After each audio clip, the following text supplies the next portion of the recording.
ایک میں ہی نہیں ان پر قربان زمانہ ہے۔ الحمد للہ رب العالمین والصلاة والسلام علی رسولہ الکریم، اما بعد فاعوذ باللہ من الشیطان الرجیم، بسم اللہ الرحمن الرحیم۔ محترم و مکرم ناظرین گرامی قدر، اللہ رب العزت کی توفیق اور عنایت، اس کے لطف و کرم کے صدقے میں آج ہم جاند عالم صلی اللہ علیہ وآلہ وسلم کی سیرت طیبہ کے حوالے سے چلنے والے پروگرام سیرت سید الورا صلی اللہ علیہ وآلہ وسلم کی ایک اور نشست میں آپ کی خدمت میں حاضر ہیں۔ ناظرین محترم، گزشتہ نشست میں ہم نے تاجدار کائنات صلی اللہ علیہ وآلہ وسلم کے شق صدر کے حوالے سے ہونے والے اس محیر العقول واقعے کے بارے میں گفتگو کی تھی کہ جس کی حقیقت کے لیے آج بھی عقل انسانی حیران اور فکر انسانی پریشان ہے کہ واقعہ کیوں کر اور کس طرح رونما ہوا۔ اور اس پر ہم نے یہ بھی عرض کیا تھا کہ کئی عرصے تک تو عقل انسانی اس کو تسلیم کرنے سے منکر ہی رہی، مگر جیسے جیسے سائنس نے ترقی کی تو آج دل کے آپریشن کی صورت میں ایک انسان کا بنایا ہوا علاج لوگوں پر ہو رہا ہے، اور جو اس بات کی دلیل ہے کہ جب ایک عمل ایک عام انسان اپنے علم اور معرفت کے ذریعے سے کر سکتا ہے تو اس سے لاکھ بڑھ کر خوبصورت اور احسن قادر مطلق رب ذوالجلال اپنی منشا کے مطابق بھی اس عمل کو کر سکتا ہے۔ بہت سارے مورخین نے اس واقعے کی تاویل نکالنے کی کوششیں کیں اور انہوں نے اسے شرح صدر کا نام دینے کی کوشش کی کہ جس طرح سے قرآن مجید فرقان حمید میں بھی بیان ہوا، مگر قربان جائیں ان مورخین پر جنہوں نے اس واقعے کی حقیقت کو بدلنے نہ دیا اور اس کا اصلی چہرہ اور حقیقت لوگوں کے سامنے واضح فرمائی۔ اسی لیے بہت سارے مورخین نے اس کا فیصلہ بہت پہلے ہی کر دیا تھا، اور جناب ملا علی قاری اپنی کتاب میں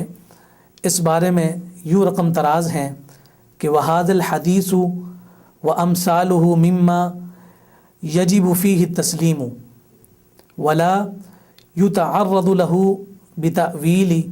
مِنْ طَرِيقِ الْمَجَازِ إِذْ لَا ضَرُورَةَ فِي ذَلِكَ إِذْ هُوَ خَبْرُ صَادِقٍ مَصْدُوقٍ عَنْ قُدْرَةِ الْقَادِرِ۔ مرقات کی شرح مشکات میں انہوں نے اس کو بیان کیا، جس کا ترجمہ کچھ یوں ہے کہ یہ حدیث اور اس طرح کی مافوق العادت دیگر حدیثوں کو بے چوں چراں تسلیم کر لینا چاہیے اور مجازی معنوں پر محمول کر کے تعویل نہیں کرنی چاہیے، کیونکہ اس تکلف کی کوئی ضرورت نہیں ہے۔ یہ تو قادر مطلق کی قدرت کے کرشمے ہیں جن کے بارے میں ایک تصدیق شدہ بچے نے خبر دی ہے۔ ناظرین محترم، اسی طرح سے اور بہت سارے محدثین نے اس واقعے کی حقیقت اور اس کی صداقت پر اپنے الفاظ بیان کیے ہیں۔ اختصاراً ہم بات کو آگے بڑھاتے ہیں کہ جب جاند عالم صلی اللہ علیہ وآلہ وسلم کے ساتھ یہ واقعہ پیش آیا اور حضور علیہ الصلاۃ والسلام کو حضور کی والدہ اماں حلیمہ سعدیہ واپس اپنے گھر لے آئیں، لوگوں کو پتہ چلا تو ہر ایک اپنے اپنے انداز میں چیم اگوئیاں کرنے لگ گیا۔ کوئی کہنے لگا کہ اس پر شاید کسی چیز کا اثر ہو گیا ہے، کوئی کہنے لگا اس پر جادو ٹونا ہو گیا ہے، کسی نے کہا کہ اس پر جین بھوت کا کوئی اثر ہو گیا ہے۔ الغرض جتنے منہ اتنی باتیں ہونے لگیں۔ جاند عالم صلی اللہ علیہ وآلہ وسلم خود فرماتے ہیں کہ میں ان لوگوں سے کہتا تھا، وہی طرح کہتا رہا، بہت کہتا رہا کہ ایسا کوئی معاملہ نہیں ہے، مجھ پر کسی چیز کا اثر نہیں ہے، مجھ پر جن بھوت کا کوئی سایہ نہیں ہے، کوئی اور مخلوق کا مجھ پر کوئی اثر نہیں ہے، آپ لوگ پریشان نہ ہوں، مگر ہر ایک اپنے ہی مستی میں مگن، اپنے ہی من تک جھاڑے چلا جا رہا تھا، اور ان سب کی باتوں کو سن کے میری والدہ اور زیادہ پریشان ہو گئیں، اور لوگوں نے یہ مشورہ دیا کہ ان کو لے کر کسی کاہن کے پاس جاؤ اور اس سے جا کر ان کا حساب کتاب کرواؤ، اور تاکہ پتہ چلے کہ ان کے ساتھ یہ معاملہ کیوں پیش آیا۔ تو اماں حلیمہ سعدیہ مجھے لے کر ایک کاہن کے پاس چلی گئیں۔ جان دو عالم صلی اللہ علیہ وآلہ وسلم فرماتے ہیں کہ جب ہم وہاں پہنچے تو لوگ بھی ساتھ تھے، اور لوگوں نے بھی اس کاہن کے سامنے اپنی اپنی منطق جھاڑنا شروع کر دی۔ تو اس نے سب کو چپ کروایا اور کہا کہ بھائی جو واقعہ جس بچے کے ساتھ پیش آیا ہے، میں اس سے خود پوچھنا چاہتا ہوں کہ اس کے ساتھ کیا پیش آیا۔ وہ میری جانب متوجہ ہوا اور مجھ سے پوچھا، تو میں نے منو ان سارا واقعہ اس کاہن کے سامنے پیش کر دیا، اور جو کچھ واقعہ میرے ساتھ پیش آیا میں نے سارا کا سارا اسے بیان کر دیا۔ اس پورے واقعے کو بیان کرنے کے بعد اس کاہن نے کیا کیا کہ اچھل کر اپنی جگہ سے کھڑا ہو گیا اور مجھے بھینچ کر مجھے سینے سے لگا لیا اور کہنے لگا، یا للعرب من شر قد اقترب، کہ اے عرب کے لوگوں ایک بڑی مصیبت نزدیک آ گئی ہے، اس لڑکے کو مار ڈالو اور مجھے بھی اس کے ساتھ مار ڈالو۔ لات و عزیٰ کی قسم، یہ تمہیں برباد کر دے گا، تمہیں ہلاک کر دے گا، یہ تمہارے دیوتاؤں کو جھوٹا اور بے وقوف کہے گا، یہ تمہارے دین سے تمہیں منحرف کر دے گا، تمہارے دل میں تمہارے خداؤں لات و عزیٰ اور دیگر بتوں کی نفرتیں پیدا کر دے گا۔ اس سے پہلے کہ یہ سب کچھ کر سکے تم اسے بھی مار ڈالو، مجھے بھی مار ڈالو۔ یہ ساری بات وہ اپنے علم کی بساط کے مطابق کر رہا تھا، اور اماں حلیمہ سعدیہ کو بڑا غصہ آیا۔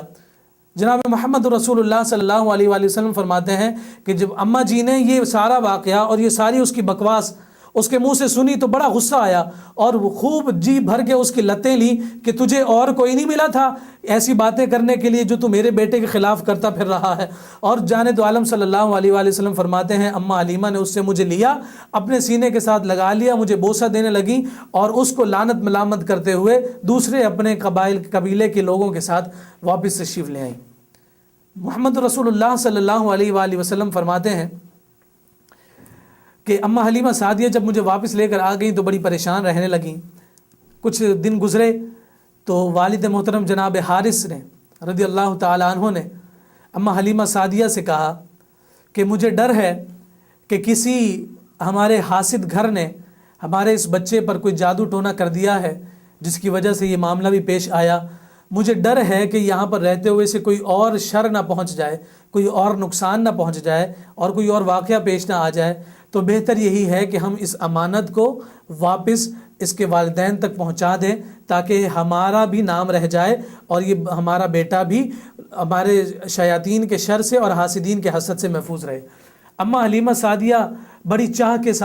کے ساتھ حضور نبی کریم صلی اللہ علیہ وآلہ وسلم کو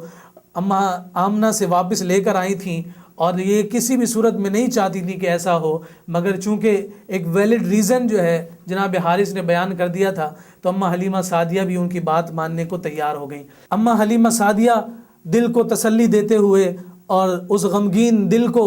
جو ہے اس بات کی امید دلاتے ہوئے کہ حضور نبی کریم صلی اللہ علیہ وآلہ وسلم وہاں جا کر بھی ہمیں نہیں بھولیں گے، اور اسی امید پر کہ ہم وقتاً فوقتاً حضور سے جا کر ملتے رہا کریں گے، اماں حلیمہ سعدیہ حضور نبی کریم صلی اللہ علیہ وآلہ وسلم کو لے کر واپس مکہ مکرمہ کی جانب روانہ ہو جاتی ہیں۔ حضور علیہ الصلوۃ والسلام کو لے کر واپس پہنچتی ہیں تو وہاں پر بڑا خوبصورت واقعہ پیش آ جاتا ہے۔ مکہ کی گلیوں میں چل رہی ہیں،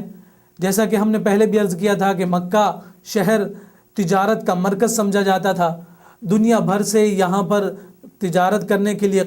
قافلے آیا کرتے تھے، ایک جاتا تھا دو آ جاتے تھے، ایک رش جم غفیر کا سا سما ان بازاروں میں ہوا کرتا تھا۔ اماں حلیمہ سعدیہ حضور علیہ الصلوۃ والسلام کو مکہ کی گلیوں میں لے کر ان کے گھر کی جانب جا رہی ہیں، اور اسی رش میں جناب محمد رسول اللہ صلی اللہ علیہ وآلہ وسلم اماں حلیمہ سعدیہ سے جدا ہو جاتے ہیں، اور اماں حلیمہ سعدیہ انہیں گم کر بیٹھتی ہیں۔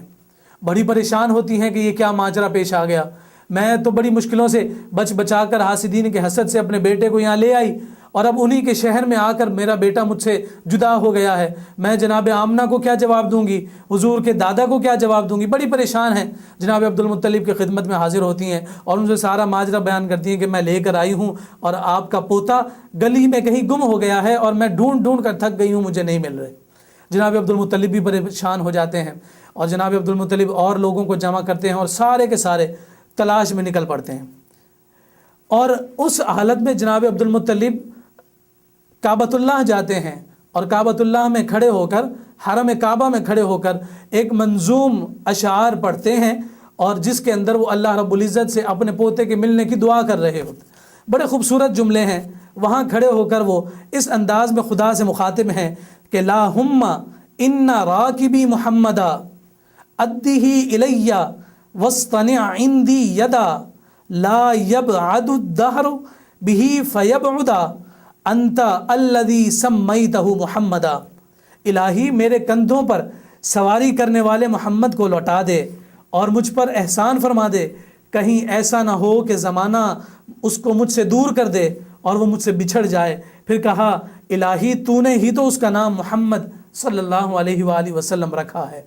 جناب عبد المطلب تلاش میں نکل پڑتے ہیں، تلاش میں اور لوگ بھی شامل ہیں، بہت کوشش کرتے ہیں، بالآخر جا کر جناب محمد رسول اللہ صلی اللہ علیہ وآلہ وسلم مکہ ہی کی ایک وادی میں ایک درخت تلے کھڑے مل جاتے ہیں۔ جناب عبد المطلب کو چونکہ کافی عرصہ گزر چکا ہے، حضور علیہ الصلوۃ والسلام کو دیکھا نہیں ہے، اس بچے کو وہاں کھڑے دیکھتے ہیں تو جناب عبد المطلب فرماتے ہیں من انت یا غلام، کہ اے لڑکے تو کون ہے؟ جناب محمد رسول اللہ صلی اللہ علیہ وآلہ وسلم ارشاد فرماتے ہیں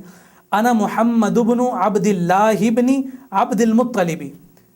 جانب عالم نے جواب دیا کہ میں محمد ہوں، عبداللہ بن عبد المطلب کا بیٹا ہوں۔ تو یہ جواب سننا تھا تو جناب عبد المطلب کی خوشی کی انتہا نہ رہی، فرماتے ہیں فداک نفسی انا جدک عبد المطلب، کہ میرا نفس تجھ پر قربان بیٹے، میں تیرا دادا عبد المطلب ہوں۔ اور وہ محمد رسول اللہ صلی اللہ علیہ وآلہ وسلم کو اپنے سینے سے چمٹا لیتے ہیں۔ غم اور مسرت کی ملی جلی کیفیت میں ان کی آنکھوں سے آنسو جاری ہو جاتے ہیں۔ پیارے محمد صلی اللہ علیہ وآلہ وسلم جو ایک عرصے کے بعد جناب عبد المطلب اپنے پوتے سے مل رہے ہیں، فرط محبت سے، فرط جذبات سے سینے سے لگا کر انہیں چوم رہے ہیں، بڑے خوش ہوتے ہیں، لے کر اپنے گھر آ جاتے ہیں۔ اور پھر حضور علیہ الصلوۃ والسلام کے ملنے کی خوشی میں جناب عبد المطلب دوبارہ مکہ کے رہنے والوں کی دعوت کرتے ہیں اور کئی بھیڑیں اور بکریاں اور دیگر جانور، گائیں وغیرہ ذبح کر کے پورے مکہ کے لوگوں کو انہوں نے دعوت کھلائی۔ جناب محمد رسول اللہ صلی اللہ علیہ وآلہ وسلم اپنی حقیقی والدہ اماں آمنہ رضی اللہ تعالی عنہا کی خدمت میں لائے جاتے ہیں۔ اماں حلیمہ سعدیہ سیدہ آمنہ حضور کی حقیقی والدہ کو جب محمد رسول اللہ صلی اللہ علیہ وآلہ وسلم لوٹانے لگے تو سیدہ آمنہ نے پوچھا کہ اے حلیمہ، کچھ دن تو پہلے تو بڑی منتیں سماجتیں کر کے اور ترلے کر کے میرے بیٹے کو واپس اپنے ساتھ لے گئی تھی، اور اب کیا ماجرا پیش آ گیا، کیا واقعہ پیش آ گیا کہ تجھے کیا ہو گیا کہ تو اب خود واپس آ گئی ہے اور میرے بیٹے کو واپس کرنے لگی ہے؟ اماں حلیمہ سعدیہ نے بات کو بڑا گھمانے پھرانے کی کوشش کی اور یہ کوشش کی کہ کسی طرح سے اصلی حقیقت جناب آمنہ رضی اللہ تعالی عنہ کو نہ بتایا جائے، مگر چونکہ وہ بڑی ذہین اور فتین عورت تھیں تو جناب سیدہ حلیمہ سعدیہ کو مجبور کر ہی دیا کہ وہ اصل واقعہ بتائیں۔ اماں حلیمہ سعدیہ نے سارا ماجرا جو کچھ پیش آیا بغیر کسی پس و پیش کے بیان کر دیا۔ تو سیدہ آمنہ رضی اللہ تعالی عنہ مسکراتے ہوئے اماں حلیمہ سعدیہ سے فرماتی ہیں کہ کیا تمہیں شک ہے یا تمہیں اس بات کا کوئی ڈر ہے کہ میرے بیٹے پر کسی شیطان کا کوئی اثر ہو گیا ہے یا اس پر شیطان کوئی اثر کر سکتا ہے، اس کا کوئی اثر ہو سکتا ہے؟ تو جناب سیدہ حلیمہ سعدیہ نے فرمایا کہ ہاں، مجھے ایسا ہی ڈر اور خدشہ ہے۔ تو جناب سیدہ آمنہ رضی اللہ تعالی عنہ نے فرمایا کلا واللہ ما للشیطان علیہ من سبیل، کہ ہرگز نہیں، اللہ کی قسم، شیطان اس پر کسی بھی طرح سے اثر انداز نہیں ہو سکتا۔ یہ جملہ کہنے کے بعد سیدہ حلیمہ سعدیہ کو وہ سارا واقعہ، سارا ماجرا جو ولادت باسعادت کے موقع پر سیدہ آمنہ رضی اللہ تعالیٰ عنہ کے ساتھ پیش آیا، سارا کا سارا ماجرا انہیں بیان کر دیا۔ سب کو بیان کرنے کے بعد فرماتی ہیں تم بغیر کسی پریشان ہونے کے اور بغیر کسی غم کے یہاں سے مطمئن ہو کر چلی جاؤ، میرے بیٹے کو اللہ کے فضل و کرم سے کبھی بھی کوئی شیطان اپنی خرافات سے اور اپنے شر سے کسی طرح سے بھی نقصان نہیں پہنچا سکتا۔ جناب عبد المطلب نے سیدہ حلیمہ سعدیہ کو حضور علیہ الصلوۃ والسلام کو دودھ پلانے، حضور علیہ الصلوۃ والسلام کی پرورش کرنے اور اتنے خوبصورت انداز میں حضور علیہ الصلوۃ والسلام کو وہاں رکھ کر حضور علیہ الصلوۃ والسلام کی جسمانی خد و خال کے حوالے سے، حضور کی زبان کی فصاحت و بلاغت کے حوالے سے، حضور علیہ الصلوۃ والسلام کے جسمانی طاقت کے حوالے سے جو انہوں نے نشو و نما کی، اس پر نہایت خوش تھے۔ تو انہوں نے سیدہ حلیمہ سعدیہ کو اتنا کچھ دے دیا اس کے معاوضے میں، اس کی اجرت میں، کہ اماں حلیمہ سعدیہ خوش و خرم واپس اپنے گھر کو لوٹ گئیں۔ ناظرین محترم، یہ بات یہاں پر مکمل ہوئی۔ سیدہ آمنہ حضور علیہ الصلوۃ والسلام کی والدہ محترمہ حضور محمد رسول اللہ صلی اللہ علیہ وآلہ وسلم کے ساتھ مکہ ہی میں رہ رہی ہیں، اور 4 سال مزید گزرتے ہیں کہ جب جناب محمد رسول اللہ صلی اللہ علیہ وآلہ وسلم 6 سال کے ہو جاتے ہیں۔ اب حضور علیہ الصلوۃ والسلام کی عمر مبارک 6 سال ہے، تو حضور کی والدہ محترمہ سیدہ آمنہ ایک سفر کا ارادہ کرتی ہیں، جو سفر مدینہ منورہ، مدینہ طیبہ کی جانب تھا۔ جناب آمنہ کے اس سفر کی مورخین نے مختلف وجوہات کو بیان کیا۔ دو وجوہات جو ہمیں واضح طور پر نظر آتی ہیں، ایک یہ کہ جناب محمد رسول اللہ صلی اللہ علیہ وآلہ وسلم کی والدہ محترمہ جناب عبد المطلب کے ننیال کا خاندان جو مدینہ طیبہ میں تھا، ان اعزا اقربا سے ملنے جا رہی تھیں۔ اور دوسری وجہ یہ بیان کی جاتی ہے کہ جناب آمنہ رضی اللہ تعالیٰ عنہ اپنے شوہر جناب سیدنا عبداللہ رضی اللہ تعالیٰ عنہ کی خدمت میں اور ان کی قبر مبارک پر حاضری دینے کے لیے جانا چاہتی تھیں۔ یہ دونوں وجوہات ہیں، مگر اکثر مورخین نے اور خصوصی طور پر علامہ شبلی نعمانی نے اپنی سیرت النبی صلی اللہ علیہ وآلہ وسلم کی کتاب میں اس کو بیان کیا کہ چونکہ وہ جو رشتہ داری ہے وہ بہت دور کی ہے، کہ جناب عبد المطلب جو جناب آمنہ کے سسر ہیں، ان کے ننیال کے رشتہ دار، تو بہت دور کا رشتہ لگتا ہے، اور اتنے دور کے رشتہ داروں سے ملنے کے لیے اتنا طویل سفر کا اختیار کرنا سمجھ میں نہیں آتا۔ تو مورخین نے یہ لکھا کہ سیدہ آمنہ اپنے شوہر جناب عبداللہ کی قبر پر حاضری کی تمنا لیے ہوئے اس سفر کو اختیار کرتی ہیں، جس میں جناب محمد رسول اللہ صلی اللہ علیہ وآلہ وسلم 6 سال کی عمر میں ان کے ساتھ اس سفر پر تشریف لے جاتے ہیں۔ اس سفر میں کیا واقعات پیش آئے، حضور علیہ الصلوۃ والسلام مدینہ طیبہ میں کتنا عرصہ رہے، وہاں پر حضور علیہ الصلوۃ والسلام کے ساتھ کیا کیا معاملات پیش آئے، لوگوں نے کیسی کیسی باتیں کیں، اور اس کے بعد کے تمام احوال انشاءاللہ العزیز ہم اگلی نشست میں بیان کریں گے۔ اللہ رب العزت تاجدار کائنات صلی اللہ علیہ وآلہ وسلم کی سیرت طیبہ کے حوالے سے جو بھی کلمات ادا کیے گئے اپنی بارگاہ میں شرف قبول عطا فرمائے۔ والسلام علیکم ورحمۃ اللہ وبرکاتہ۔